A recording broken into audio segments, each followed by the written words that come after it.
Welcome back to WCB Jazz Vinyl. So the topic for today is private pressings. So private pressings, right? Private press, independent labels, that kind of stuff. It gives a lot of people energy in the jazz genre, same way that it does in the rock genre, right? There's a lot of really exciting stuff out there, and there's something about being able to track these rare records down and be able to have a copy and to listen to them, especially in the original format. Some of these records, not ones I'm covering today, to be fair, but some of these records end up going for they go for like thousands of dollars just because they're so rare, right? Maybe there's only 10 or 50 or 100 copies of some of these things. So yeah, it's always been a passion of mine to kind of track down some of these rare records and be able to experience them. And so what I wanted to do today is walk through a number of records that I have that are private pressings that I think are really exciting. And so maybe my goal with this video is to spread the word on some of these sort of less recognized artists perhaps, or give you something else to add to your eBay your eBay search, your saved searches on eBay, or your Discogs want list. So anyway, we'll see how it goes. I'm actually going to separate this topic into two videos, and I probably will post them consecutively, but I didn't want to do these really lengthy videos, and I have a tendency to talk too much. So I think in this first one we'll cover about 10, and we'll do the same in the follow-up. Before we dive right in, as always, hit like, hit subscribe, hit that notification bell, and head over to Instagram and follow me at what_can_brown. All right, so the first one that I want to talk about today is Michael Stewart's The Blessing. So this is what that record looks like. This is actually from 1989. So you might ask yourself, why? How exciting could a private press album from 1989 be? Well, I assure you, this thing is very exciting. So let's see what to say about this. I mean, obviously he self-released it, right? This is a saxophonist from Canada. He played with the Elvin Jones Jazz Machine in the late 70s. So he's been on the scene a while. It's just that this particular record that I want to talk about is obviously a little bit more recent, and actually the newest out of any of the ones I think I'm going to show you. He also played on Gene Perla's label PM Records on a title called Dreams by Doug Riley. That's a really good one to check out. And just a bunch of Radio Canada titles. I should do a whole nother video on Radio Canada. He also released an album called Determination, which is this one right here in 1979. That is, I would say, a little bit more understated, but also excellent. It's not the one I want to talk about today, though. I want to talk about this. So let's see. I would actually call this very much in the spiritual jazz kind of space, especially here and there. Maybe not every single moment of every single track, but definitely in that space. And so that's one of the reasons why I think, honestly, private pressings are so exciting, because a lot of the music that was being put out when they were self-releasing this stuff was a little bit more adventurous. It was in that, experimental, all these labels that people don't like, right? Experimental, avant-garde, free jazz, spiritual jazz, and there's a variety of reasons why people use one term or the other, but this is very much in that kind of space, less on free jazz, less on experimental, a little bit more on spiritual, post-bop kind of stuff. And this whole album is fantastic. So the funny thing is actually about this, and just as an aside, so you can go over to Bandcamp actually and preview this. And the reason why you can preview it is because Michael Stewart apparently went on to Bandcamp and was selling copies of dead stock copies of his record. This is a couple of years ago. So this copy right here is still in shrink wrap, and obviously I opened it and I've been listening to it.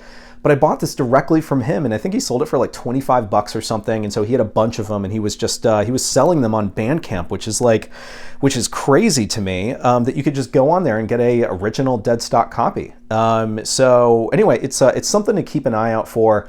Whether it's on Discogs or elsewhere. I heard that there might be some sort of repressing on the way, but in any event, this is not a particularly expensive record, or at least it shouldn't be. I think, when I paid $25 for it, obviously I was happy to pay it. I think you could probably get this for under $50 if you kind of have a little bit of patience, but just really, really good. I think you should go in and preview it though, preview the track Dedication.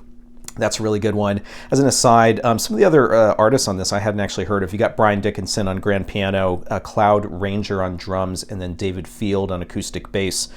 But presumably all Canadian musicians, because it seems like Michael Stewart was doing a lot of his performing and recording in Canada, and I believe that he's still with us. But whether it's the Blessing or whether it's Determination or probably some of his other albums, I would just encourage you to check them out.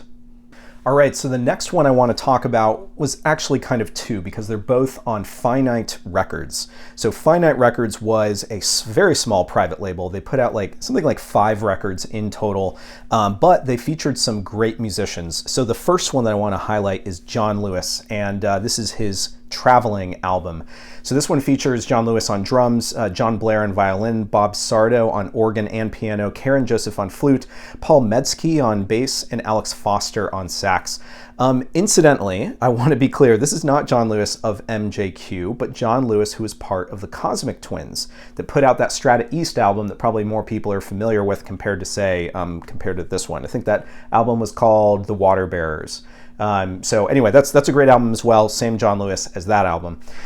This one, I would say, it's kind of interesting in terms of how the tracks are, because they're themed, at least in terms of the titles, they're themed according to neighborhoods of New York as well as times of day. So for example, side 1, track 1, and it's a suite, is Uptown 125th Street, then Midtown 42nd Street.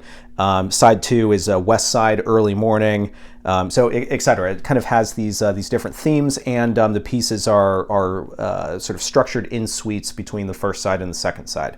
I would say that there's a lot of different styles of music played here, so I suppose it is a fusion, but it isn't a smooth fusion, that's for sure. There is more of an organic nature to the music here, and it's really exciting. I think what's clear to me is that John Lewis had some serious compositional chops, which is interesting because he was a drummer, and that's not to say that drummers can't compose. In fact, many did. It's just that it's particularly impressive when you have a rhythmic, an artist who plays rhythm, who's able to actually compose and do all these things for all these different voicings. And so I think this is a fantastic album, and I think Finite Records is something that even outside of the two that I'm going to highlight here, it's something that you should probably look into again and kind of preview some tracks, because there's some great stuff. All right, so the second one on Finite Records is one that I probably enjoy even more than that John Lewis one, and this is Joe Chambers' New World. So this one has Paul Metzke again on guitar instead of bass, I think this time. You've got Herb Bashir on bass. You've got Ray Mantilla on congas, Eddie Martinez on piano, and Omar Clay on percussion, as well as Dick Meza on sax. And incidentally, Chambers here doesn't just play maybe what you'd expect of him to play, which is the drum kit. He also plays marimba and vibraphone. So what I would say about the styles represented here is that there are funk elements, there is a little bit of free jazz, but definitely a spiritual element as well. Again, I think that's a kind of a pervasive theme across at least the titles that I'm going to highlight. And maybe that speaks more to what I chose to seek out, right, in terms of the private pressing, small independent label kind of space. So that's kind of going to be a theme across these things. But one thing to note, and just as an aside, I am not really as much of a free jazz person. I think probably people who come to this channel know this, that you shouldn't come to me for recommendations on free jazz, because I just don't appreciate it as much as so many others. I've never gotten into it, and I've been tasked with playing it minimally here and there back when I used to play music, and I've just never really been. It's just never been something that speaks to me. So when I say that something is free, it is free. It's just that if I'm also recommending it here, it's not something that's like just so kind of in that direction, I guess. I'll just kind of leave it at that. So like I said, there are a number of elements here in terms of spiritual and funk and free, but it's also like pensive and like atmospheric kind of stuff. And I like that kind of music, that, when it is more adventurous, if it's something that's sparse and it's like cerebral and it's relaxing, like that is very much in my kind of wheelhouse. So what I would say with this one though, if you're going to go preview it, is start with the title track, New World, which is track 1. But yeah, the whole thing is great. And again, Finite Records. If you're not familiar with Finite, go over to Discogs, look up those 5 records that they got. There's one by like Sonny Stitt in there too, I think. And I'm trying to think if I own that. I may. I'm trying to think. And there's another one by John Lewis that's really exciting called Transact Strum. Go and check it out. All right, so here and there, there may be a title or two that probably more folks are familiar with, but again, they still kind of fit the criteria. So anyway, this next one is perhaps one that more people are familiar with because this artist, Nathan Davis, has been really making the rounds in the kind of all the folks who are getting more into jazz now, I think, have discovered Nathan Davis as well, and so his kind of star is shining a little bit brighter than perhaps it has in the last couple of years. So anyway, what I want to talk about though is Nathan Davis, and I'm going to start with this one right here, which is for the Segway label, which is based out of Pittsburgh. So Nathan Davis put out a couple of albums for Segway. It was a small label, only around from like 1971 to 1972, and aside from some singles, I think they released like 2 Nathan Davis records and then 1 record by a artist or a group called the Silhouettes. So the first one is this, and it's Maka or Makatuka. So this one features Nathan Davis on tenor, soprano, and bass clarinet as well. There's Nelson Harrison on trombone, Joe Kennedy on piano, Don De Peyotis, I think is his name. There on piano, there's Roger Humphreys on drums, Mike Taylor on bass, Virgil Waters on bass, so there's a couple of different lineups here, and Wheeler Winstead on vocals. So this was Davis's first album, not as a leader, but his first album as a leader recorded in the United States. And so he had already done what? He had done Hip Walk, he had done Happy Girl, and I think like another one that he recorded overseas for international labels. So what to say about this one? Well, the whole album is great. The first track is a good place to start, which is the title track on this thing. Nathan Davis just has a really amazing tone, and that I think is especially on display here, and it's aided a little bit by an echo that I think was intentionally used. And yeah, this is a fantastic one. I think anybody who's interested in getting more into Nathan Davis, you should probably start here, because I think at least for me, this is one of my favorite ones. So, similar to that Michael Stewart record, you'll note that this is in shrink, and funnily enough, this is also sealed. So this is a sealed original. I have another copy here because I don't like to keep sealed records just lying around and leaving them sealed. So I have another copy that I'm actually selling, and the reason why is because I picked this up, dead stock, sealed dead stock, online. So similar to the Michael Stewart situation, somebody on eBay bought, I think at auction, or maybe I think it was like something like clearing out a warehouse or something like that, and they came upon boxes and boxes of Segway releases, all original dead stock. So this is one.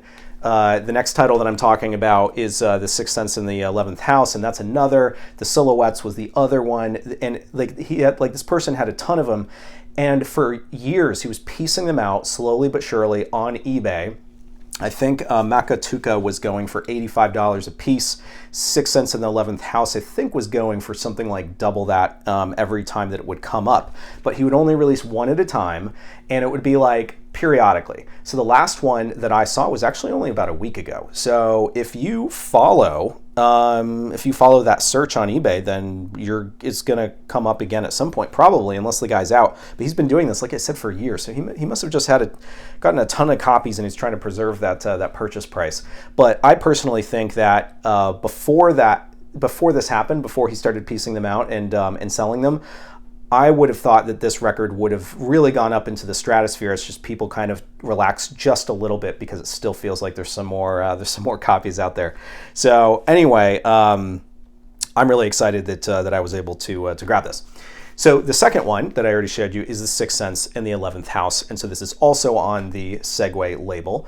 This one is a smaller format, or at least it's not multiple formats. It features Alan Dawson on drums, Roland Hanna on piano, and Richard Davis on bass. So that's a more recognizable lineup, at least for me.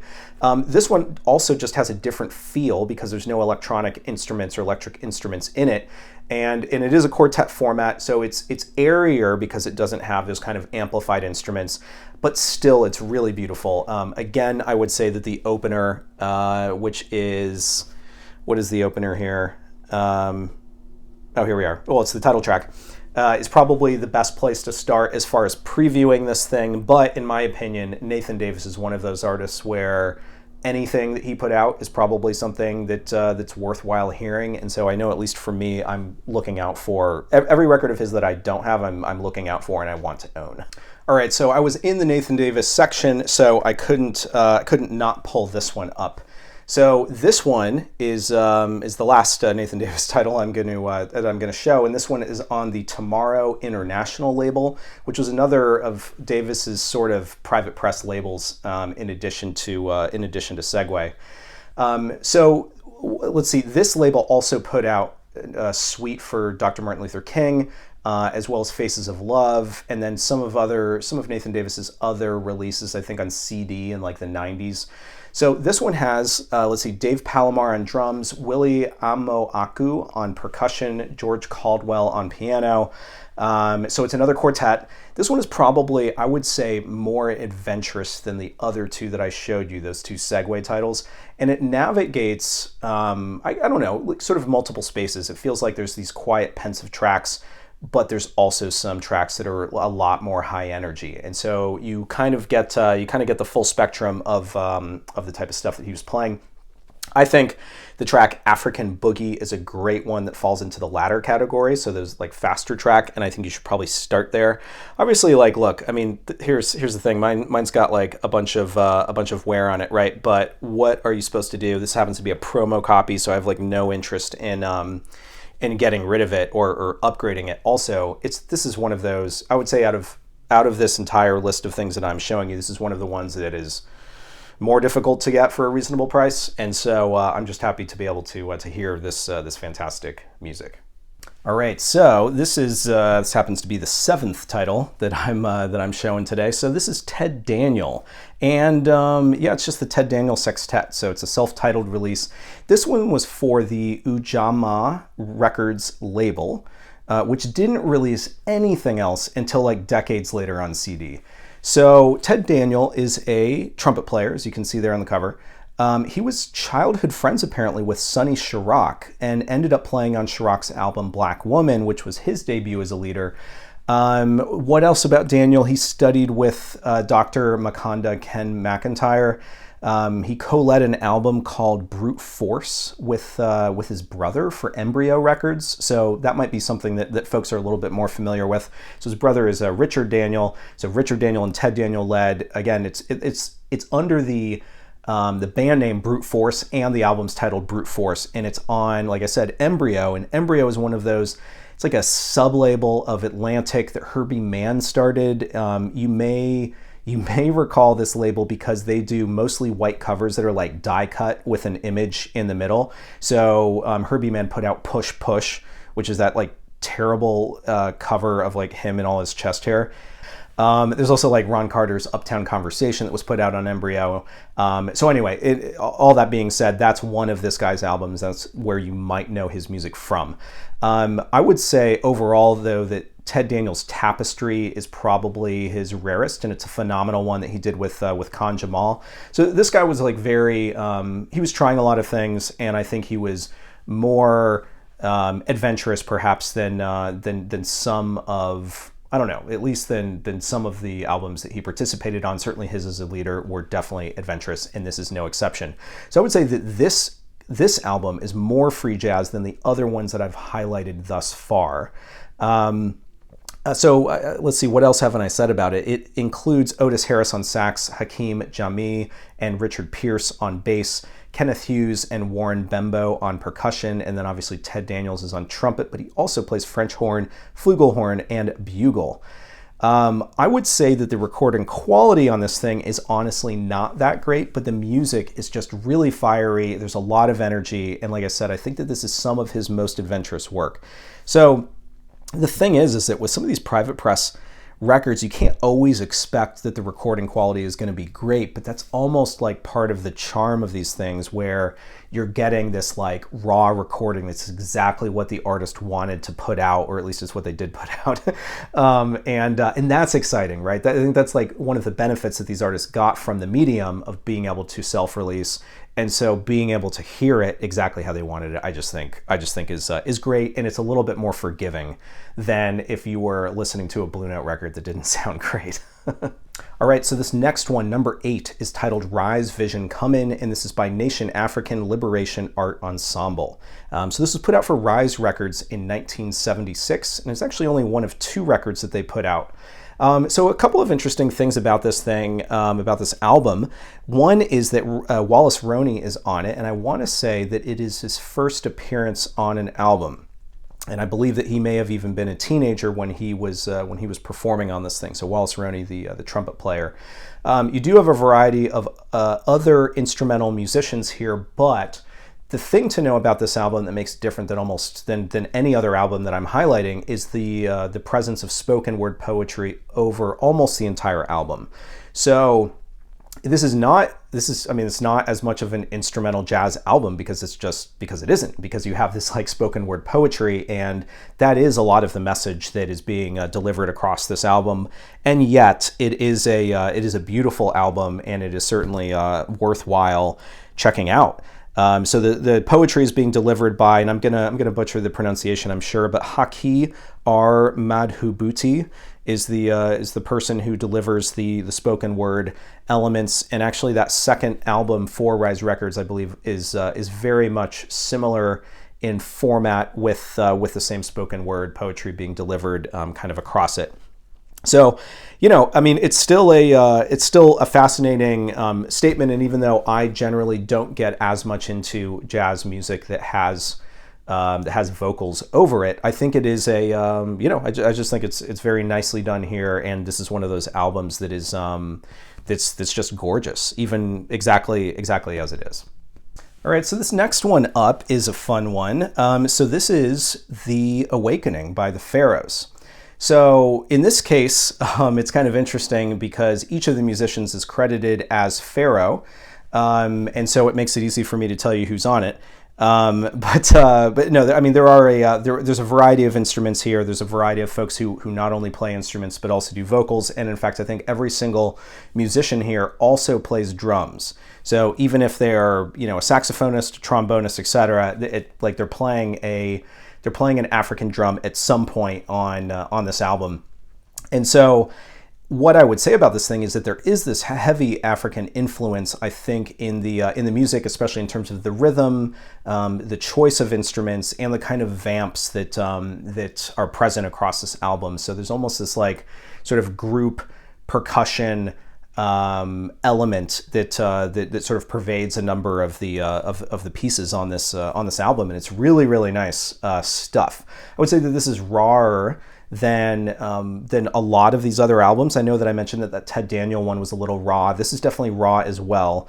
But I think the beauty in this, again, is having this like larger group of musicians who are all playing together, and there's very much this like kind of community or communal nature about the music, especially during, again, some of those drum elements. So this is probably one that more folks are familiar with. It certainly has a recognizable cover, and I just think in the grand spectrum of private press jazz records, this is one that more people have their eye on. So probably means that it's a little bit harder to get, but it's definitely worth checking out. Again, the Pharaohs with The Awakening. All right, so the last one that I'm going to cover in this video, before that follow-up one that I'll be doing, in the next day or so, is Abdullah, and this is Life's Force. It's the name of the album, and this is on the About Time Records label. So this label was around for a little bit longer than some of these other ones, about 10 years or so.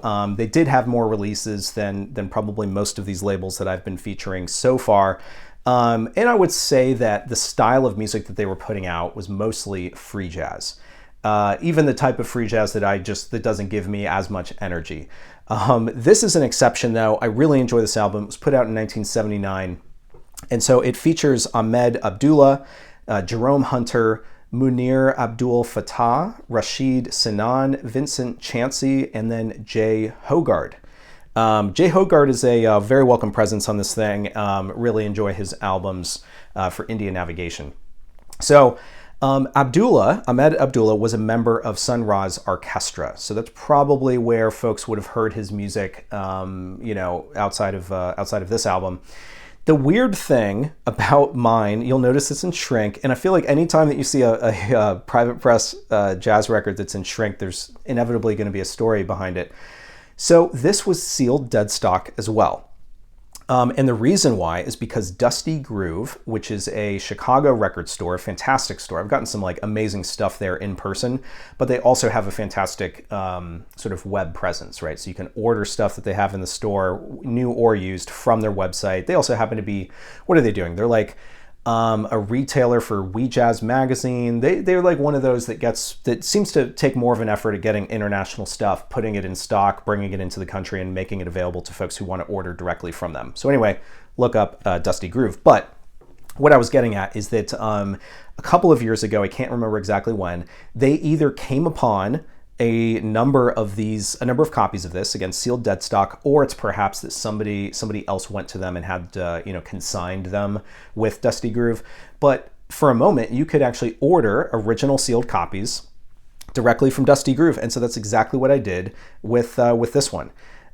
So what is this music? I would say that it is somewhat free, and I say somewhat because there aren't established chord progressions here per se, although Jay Hogarth does lay down these sort of like modal kind of tones to guide things along, and then there is a pulsing rhythm provided by the drummer, but the melodies are at least free in feel. And I want to be really careful here because I know that Abdullah is also a composer and that he did compositional work for every single track on this thing. So I'm not going to just say that it's like free jazz, because what he does with his compositions, though, and because they're not as grounded in chord progressions, is that there's a freer feel with them, even though they are indeed not free. But this is just an absolutely gorgeous record, and one worth seeking out. And I'm trying to think if there's even a specific song that I should recommend. I just think you should go to Discogs. And actually, what I'm going to do, this is what I'm going to do. I'm going to link whether YouTube or like Discogs for each of these, so that you can in the description of this video, so that you can go and preview a couple of tracks if that's something that you're interested in doing.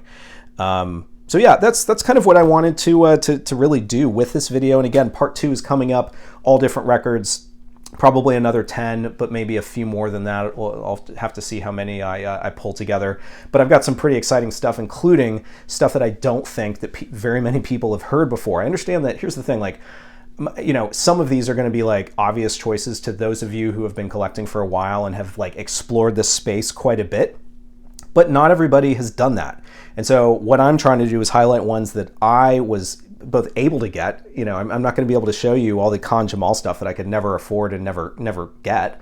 I wanted to show you stuff that I got that I just get that I get more enjoyment out of than perhaps others. And so hopefully, for those of you who feel like you're looking for something new and you don't know where to look, hopefully one of these labels or one of these artists is something that was new and exciting to you. So that's just what I'm trying to achieve here. So, like I said, stay tuned for part 2, which will be coming out in the next couple of days, and I guess I will leave you with that. So thanks very much, and I'll see you next time.